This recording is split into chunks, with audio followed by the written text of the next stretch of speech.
మీరు మీ అభిమాన shows and serials TV కన్నా ముందు ఈటీవీ విన్ యాప్లో చూడండి.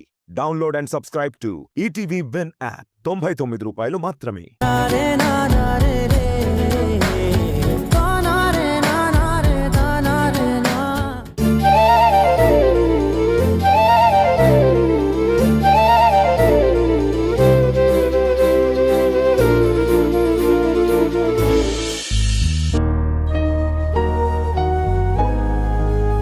బద్రి, ఇంతసేపు ఎక్కడికి వెళ్ళావు? ప్రిన్స్ రమ్మంటే వెళ్ళాను. ఏమైనా తిన్నావా? లేదక్క, ఆకలిగా లేదు. నువ్వు తినేసే. చూడు తమ్ముడు, నువ్వు ఆకలితో ఉంటే నేను కడుపు నింపుకుంటానా? నువ్వు తినను అంటే నేను తినను. ఏంటక్క అలా మాట్లాడుతున్నావు? నువ్వు ఆకలిగా ఉంటే నేను తట్టుకోలేను. సరే కూర్చో.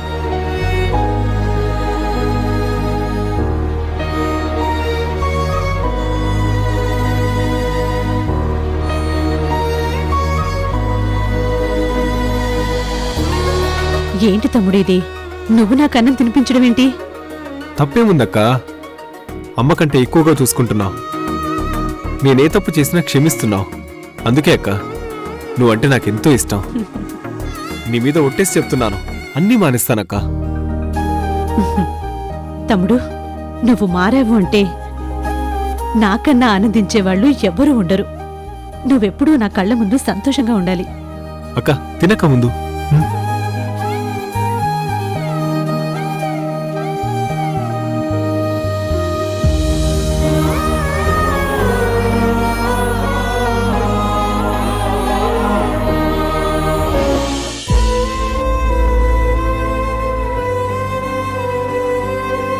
ఏంటి మేడం, కూర కారంగా ఉందా? లేదు, నా తమ్ముడు నా మీద చూపించిన మమకారం నాకు గుర్తొచ్చింది. వాడంతే, నువ్వు తినకపోతే నేను తినను అన్నప్పుడల్లా వాడే నాకు ఇలా తినిపించేవాడు. ఇప్పుడు నువ్వు నన్ను అలా చూస్తూ ఉంటే నాకది గుర్తొచ్చింది. మన అనుకున్న వ్యక్తులు మన ముందే ఏమీ తినకుండా ఉంటే ఎలా వదిలేస్తాం? దానికి రక్త సంబంధం అక్కర్లేదు, అభిమానించే మనసుంటే సరిపోతుంది.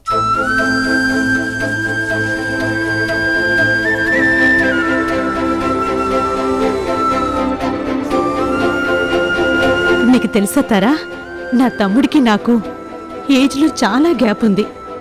వాడు చాలా చిన్న పిల్లాడిగా ఉన్నప్పుడే మా అమ్మ నాన్న చనిపోయారు. అప్పుడు నేనే వాడిని ఎత్తుకొని పెంచేదాన్ని. అమ్మలా వాడికి నడక నేర్పించాను, అన్నం తినిపించాను, స్నానం చేయించాను. అంతేకాదు, స్కూలుకు పంపించి చదివించాను.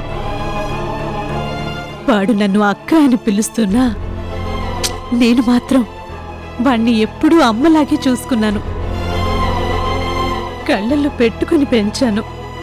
నా మమకారం వల్ల వాడు కొంత తప్పుదారిలోకి వెళ్ళినా వాడి మీద నాకున్న ప్రేమ చచ్చిపోలేదు. అలాంటి నా తమ్ముడిని ఎవరో అత్యంత కిరాతకంగా చంపేశారు తారా. అందుకే నాకు వాళ్ళ మీద పగుంది. వాళ్ళు దొరికితే నా చేతులతో నేను చంపేస్తాను. నా తమ్ముడి ప్రాణం తీసిన వాళ్ళ ప్రాణం తీసి వాడి రుణం నేను తీర్చుకుంటాను. ఏది ఎలా జరగాలో అది అలాగే జరుగుతుంది మేడం. అనవసరంగా ఆవేశపడకండి, తినండి.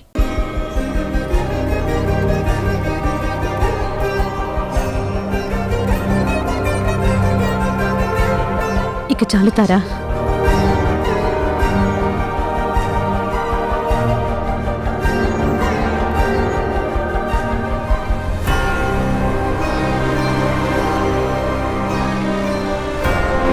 మేడం రండి, రెస్ట్ తీసుకుందరు.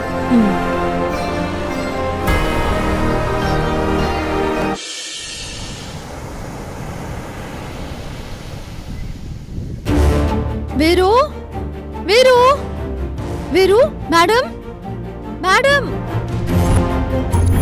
మేడం,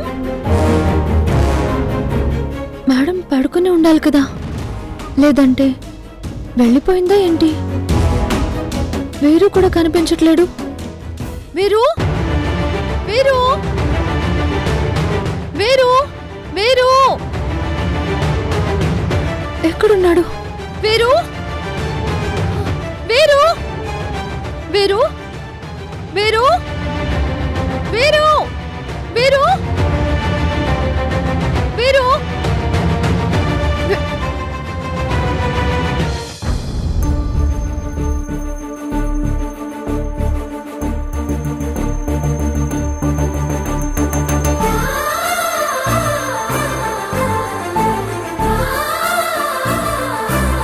లేదు నాన్నా, అయిపోయింది. సబ్బు రాసేసుకున్నావు కదా, శుభ్రంగా స్నానం చేస్తే ఫ్రెష్గా ఉంటావు. అసలు వేసవి కాలం కదా, స్నానం చేయకపోతే నీకు ఉక్క పెడుతుంది.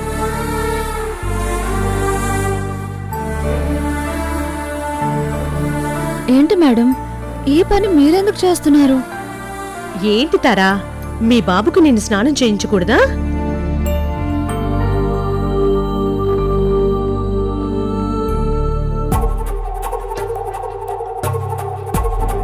ఇదేంటి, ఈ పోలీస్ ఆఫీసర్ పొద్దున్నే ఇక్కడుంది, తారతో అలా మాట్లాడుతుంది. ఏం మాట్లాడుతుందో తెలుసుకోవాలి.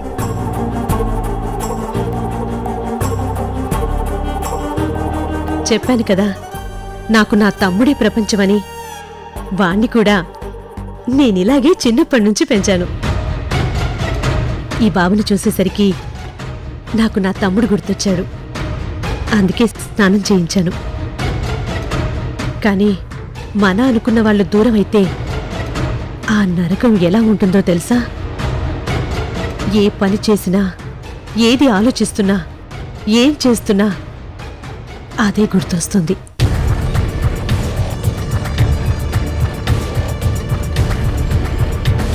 మనసుని డైవర్ట్ చేసుకోవడానికి బాబుని బయటికి తీసుకొచ్చాను. కానీ ఇక్కడ కూడా నాకు నా బద్రి గుర్తొస్తున్నాడు. ఇప్పుడు నీతో మాట్లాడుతున్నా నా బద్రి గురించి నా మనసులో మెదులుతోంది. తమ్ముణ్ణి చంపిన వాడి గురించి ఇంతలా వెతుకుతోంది, ప్రతి దగ్గరికి వచ్చేస్తోంది, అందరికీ అదే చెప్తోంది. అయినా అసలు ఈ తారక్ ఆమెతో స్నేహం చేయడం ఏంటి? చూడండి మేడం, మీ బాధని నేను అర్థం చేసుకున్నాను. అందుకే మీకు ఏ సహాయం కావాలన్నా చేస్తాను అన్నాను. మీరు ఒంటరిగా ఉంటే ఎప్పుడూ అదే ఆలోచిస్తూ ఉంటారు. అందుకే మీరు నలుగురితోనూ కలిసి ఉండాలి. అప్పుడు ఎంతో కొంత మైండ్ డైవర్ట్ అవుతుంది. సరే, కానీ రాత్రి నాకు షెల్టర్ ఇచ్చినందుకు చాలా థ్యాంక్స్. నేను బయలుదేరుతాను. అదేంటి మేడం, మిమ్మల్ని ఇక్కడే ఉండమని నేను చెప్పాను కదా, ఇప్పుడు బయలుదేరుతాను అంటారేంటి? మీరిక నుంచి ఇక్కడే ఉండండి. మీరు ఇంటికి వెళితే బాధగా ఉంటుంది అని చెప్పారు కదా, అందుకని మీ బాధ తగ్గే వరకు మీరిక్కడే ఉండండి. ఏంటి తారా, ఈ ఇంద్రాని ఇక్కడ ఉండమంటున్నావు? నువ్వు అసలు చాలా తప్పు చేస్తున్నావు. ల్యాండ్ మైన్కున్న పిన్ను పీకి దాని మీద నిల్చున్నట్టు ఉంటుంది. ఇంద్ర ఇక్కడ ఉండడం అంటే అది నీకు అర్థం కావటం లేదు. ఇది నువ్వు మనస్ఫూర్తిగా అంటున్నావా, మాట వరుసకంటున్నావా? నేను ఏం చెప్పినా నా మనస్ఫూర్తిగానే చెప్తాను.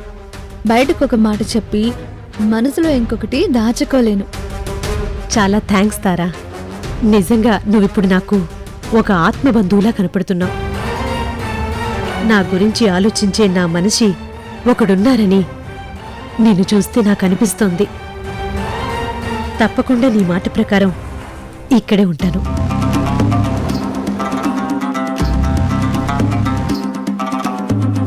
నేనిలా మాట్లాడితే నువ్వు నన్ను అలా ఉండమంటావని నాకు తెలుసు తారా, అందుకే అలా మాట్లాడాను. మీరిక్కడ ఉండటం మీకెంత అవసరమో నాకు తెలీదు, నాకు చాలా అవసరం. అసలు ఈ తారకేమన్నా మతిపోయిందా? వెళ్ళిపోతాను అంటే పంపించేయకుండా మీరు ఇక్కడే ఉండండి, మీరు బాధపడకండి అని దాని మీద జాలిపడుతుంది ఏంటి? రక్తం తాగే రాక్షస్ మీద జాలిపడితే మనకే ప్రమాదమని ఈ తార ఎప్పుడు తెలుసుకుంటుందో ఏంటో.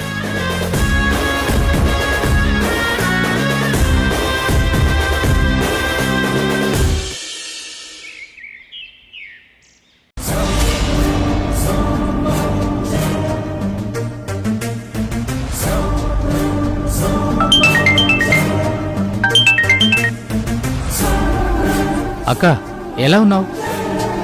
నీ మొహంలా ఉన్నాను. అదేంటక్క అంత టెన్షన్ పడుతున్నావు? అంటే మళ్ళీ ఏదైనా ప్రాబ్లం వచ్చిందా? వచ్చేలాగా ఉంది. ఆ ఇంద్రని తీసుకొచ్చి తార తన ఇంట్లో పెట్టుకుంది. అంటే అక్కడ ఏం జరుగుతోందో అని నాకు భయం వేస్తోంది. ఏమైందక్క? ఆవిడ తారింట్లో ఉంటే నువ్వెందుకు భయపడ్డావు? రేయ్, బుర్ర తక్కువ వెదవా. ఆ తార ఇక్కడికి వస్తూ ఉంటుంది కదా, తారతో పాటు ఇంద్ర కూడా ఇక్కడికి వచ్చిందనుకో, దాని కంట్లో నేను పడతాను. నేను దాని దృష్టిలోకి వెళ్ళానంటే నా పరిస్థితి ఏమవుతుందో ఆలోచించు. అసలే అది దాని తమ్ముడిని చంపిన వాళ్ళు దొరక్క అది పిచ్చెక్కినట్టు తిరుగుతోంది. పాత కేసులన్నీ తిరిగి తోడుతోందని తెలుస్తోంది. ఇప్పుడు అది నన్ను చూసిందనుకో, పూనకో వచ్చిన పులిలా ఊగిపోతుంది. నా పరిస్థితి ఏమవుతుందో అని నాకు భయం వేస్తుంది. చచ్చినవాడు బానే ఉన్నాడు, చంపినవాడు బానే ఉన్నాడు. మధ్యలో నేను ఇరుక్కు చచ్చేలా ఉన్నాను. అందుకే కదరా నా బాధ. ఇప్పుడు ఏం చేయమంటావు అక్క? ఆ? డబ్బులు ఫోన్లో వేస్తాను. మార్కెట్కి వెళ్ళి మసాలాలు తెచ్చుకొని అన్ని నూరి పెట్టుకుని రెడీగా ఉండు. అదేంటక్క అలా మాట్లాడుతున్నావు? మరి ఇంకెలా మాట్లాడమంటావురా? జరిగినవన్నీ చూస్తుంటే నాకు ఇక్కడ గుండె ఆగిపోతుందంటే నువ్వు ఏం చేయమంటావని అడుగుతావేంటి? అక్క నువ్వు కోపంగా ఉన్నావు. నువ్వేం చేయాలో చెప్తేనే కదా నేనేం చేయాలో నాకు అర్థమయ్యేది. చూడు, నువ్వు ఎలా వెళ్తావో ఏం చేస్తావో నాకు తెలీదు. ఆ ఇందిరని అనుక్షణం గమనించి అది ఏం చేయబోతుందో తెలుసుకో. ఎక్కడికి వెళ్తుందో ఇలా ప్రతిదీ నువ్వు తెలుసుకొని నాకు చెప్పు. అప్పుడు నేనేం చెయ్యాలో నాకు అర్థమవుతుంది. ముందు ఆ పని మీద ఉండు. నువ్వు దాని దృష్టిలో పడ్డావనుకో, ముందు నీ పని తర్వాత నా పని అయిపోతుంది. అర్థమైందా? చూడక్క, నేను నీ ఉప్పు తిన్న విశ్వాసంతో చెప్తున్నాను, నీకు ఎలాంటి ప్రాబ్లం రానివ్వను. అవసరమైతే నీ ప్రాణానికి నా ప్రాణం అడ్డేస్తాను. రేయ్, నువ్వు మరీ అంత పెద్ద పెద్ద మాటలు చెప్పకురా. నా ప్రాణం మీదకొస్తే ఖచ్చితంగా నేనే నీ ప్రాణం తీసేస్తాను. హ? నోరు మూసుకొని చెప్పింది చెయ్యి.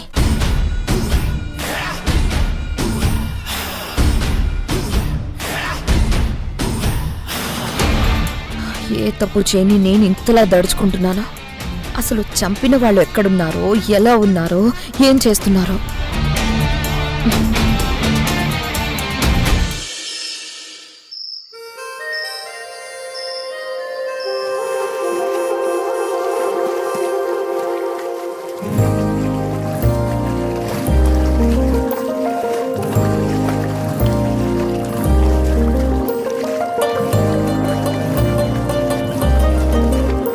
ఏంటి గోపి అక్కడే ఉన్నావు? రా, ఇద్దరం సరదాగా స్విమ్ చేద్దాం. వద్దు మేడం, మీరు చేయండి. ఏంటి గోపి, మనిద్దరికి పెళ్లి జరగబోతుందని నేను ఆనందంగా ఉంటే నువ్వు మాత్రం ఏంటి ఇలా మేడం మేడం అని ఏదో డ్రైవర్ లాగా బాడీ గార్డ్ లాగే బిహేవ్ చేస్తున్నావు? పర్లేదు మేడం, నాకు అలా అలవాటైంది కదా, అలాగే పిలుస్తాను. అంటే రేపు పెళ్ళయ్యాక కూడా మేడం అనే పిలుస్తావా? అది అప్పుడు సంగతి కదా, అప్పుడు ఆలోచిద్దాం. హలో, మన పెళ్లి ఒక 6 సంవత్సరాల తర్వాతో 10 ఏళ్ల తర్వాతో లేదు, కొద్ది రోజుల్లోనే ఉంది. మేడం, మీరు జరగబోయే పెళ్లి గురించి ఆలోచిస్తున్నారు, నేను జరుగుతున్న పరిణామాల గురించి ఆలోచిస్తున్నాను. ఏమైంది గోపి, ఎందుకు ఇలా మాట్లాడుతున్నావు? ఇంకా మీకు అర్థం కాలేదా? ఆ ఇందిర గురించి మీరేమనుకుంటున్నారు? నేనేమనుకోలేదు, నువ్వు ఏమీ అనుకోకు. అయినా తార మాట్లాడాక ఇందులో ఏ ప్రాబ్లం లేదని అర్థమైపోయింది కదా. తనకి మన మీద ఎలాంటి అనుమానం రాలేదు. ఇప్పటికైనా టెన్షన్ వదిలేసి మన పెళ్లి జరగబోతుంది కాబట్టి మనం హాయిగా ఎంజాయ్ చేద్దాం. నా వల్ల కాదు మేడం. అయితే సరే, నేను కూడా వచ్చేస్తున్నాను, ఏది చెయ్యవు.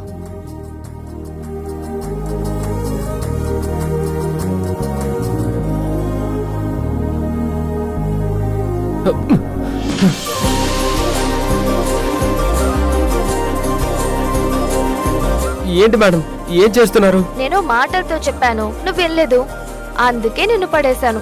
మీరెప్పుడూ పడేశారు కదా మేడం, నన్ను మళ్ళీ ఇప్పుడు పడేయటం ఏముంది? నిజమే, ముందు నేను నీకు పడిపోయాను, తర్వాత నిన్ను పడేశాను. కానీ ఆ తర్వాతే అసలు కథ మొదలైంది. మనిద్దరం లవ్ చేసుకుంటున్నట్టు లేదు, ఏదో క్రైమ్ రిపోర్ట్స్ కోసం పోస్టల్ మీద పోజులు ఇచ్చినట్టుగా. ఎప్పుడు సీరియస్ గా ఉంటే చూసే వాళ్ళకి మనకి కూడా చిరాగ్గా ఉంటుంది. అందుకే అన్నీ మర్చిపోయి ఎంజాయ్ చేద్దాం.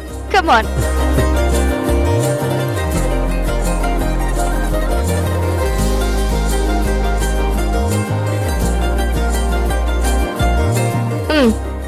తీసుకో. వద్దు మేడం, నాకు మందు అలవాట్లేదు. నేను పచ్చి తాగుబోతనేం కాదు. దీన్ని షాంపైన్ అంటారు. ఇందులో ఆల్కహాల్ ఉండదు. ఇప్పుడు అందరూ తాగుతున్నారు. తీసుకో. చియర్స్. Cheers. నాలో నేను నీలో నేను నువ్వంటే నేనురా, నాతో నేను నీతో నేను నీవంటే నేనురా. ఎంత ఎంత నచ్చేస్తున్నావో ఏమని చెప్పను, ఎంత ఎంత ముద్దొస్తున్నావో, ఎంత ఎంత అల్లేస్తున్నావో నువ్విలా నాలో నుంచి నన్నే మొత్తంగా తీసేసావు.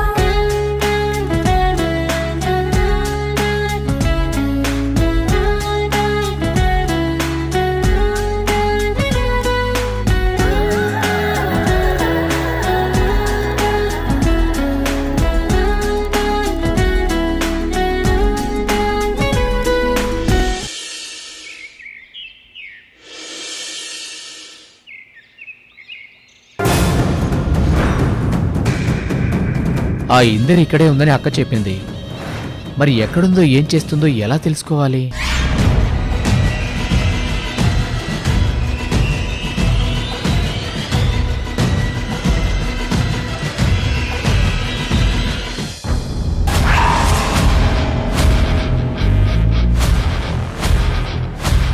మహేష్, 6 నెలల నుంచి జైల్లో రిలీజ్ అయిన వాళ్ళ ఫైల్స్ అన్నీ తీసుకురమ్మన్నాను.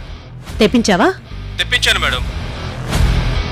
అయినా మీ హ్యాండ్ ఓవర్లో జరిగిన కేసుల తాలూకు ఫైల్స్ తెమ్మన్నారు కదా, ఎందుకు మేడం? 2 తెలుగు రాష్ట్రాల్లో ఎన్ని జైళ్లు ఉన్నాయి, అన్ని ఫైల్స్ తీసుకురావడం అయ్యే పనేనా? అందుకే నా జ్యుడిషియల్ పరిధిలో నేను ఇన్వెస్టిగేట్ చేసి శిక్ష వేయించిన వాళ్ళకి నా మీద కోపముంటుంది. అలాంటి వాళ్ళు జైలు నుంచి బయటికి వస్తే వాళ్ళు ఎవరైనా నా తమ్ముడి మీద అటాక్ చేసే అవకాశం ఉంది. అందుకే నా అనుమానితుల అందరి లిస్టు నేను తెప్పించమన్నాను. వాళ్ళందర్నీ తీసుకొచ్చి నా స్టైల్లో ఇంటరాగేట్ చేస్తే అందులో ఎవరో ఒకరు తప్పకుండా దొరుకుతారు. అక్క, నువ్వు ఆలోచించింది కరెక్టే. ఈ ఇందిరా పాత ఫైల్స్ అన్ని వెనక్కి తీస్తుంది. అందులో ఖచ్చితంగా నీ ఫైల్ దొరికిందంటే స్టేషన్లో నీకు కూడా కోటింగ్ ఉంటుంది. నువ్వు భయపడ్డంలో ఎలాంటి అనుమానం లేదు. ఇంకా కొన్ని ఫైల్స్ రావాలి మేడం, అవి నేను తెప్పిస్తున్నాను. అన్ని వచ్చాక మీ టేబుల్ దగ్గర తీసుకొస్తాను. అవన్నీ తొందరగా రావాలి. ఇప్పటికే కేసు చాలా డిలే అవుతుంది. అందుకే అనుమానం ఉన్న ప్రతి వాళ్ళని నా స్టైల్లో ట్రీట్మెంట్ చేస్తే కేసు మొత్తం అదే క్లారిటీకి వస్తుంది. ఇమ్మీడియట్గా అన్నీ నాకు కావాలి.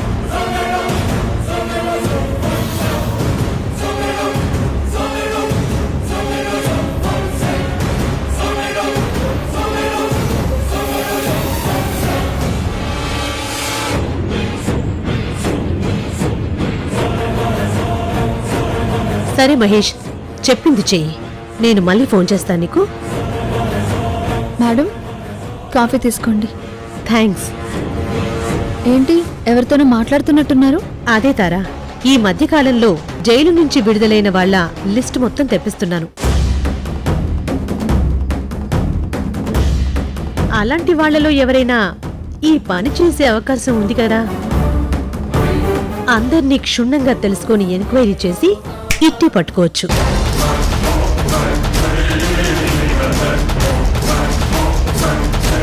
గోపి కూడా జైలు నుంచి బయటకు వచ్చాడు కదా. ఇప్పుడు గోపి ఫైల్ కూడా ఇవిడ దగ్గరకు వచ్చింది అంటే చాలా ప్రమాదం.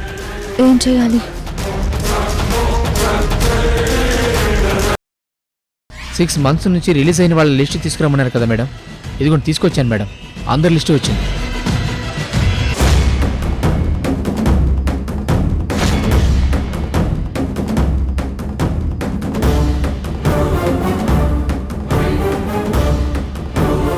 ఏంటి తారా ఏం చూస్తున్నావు?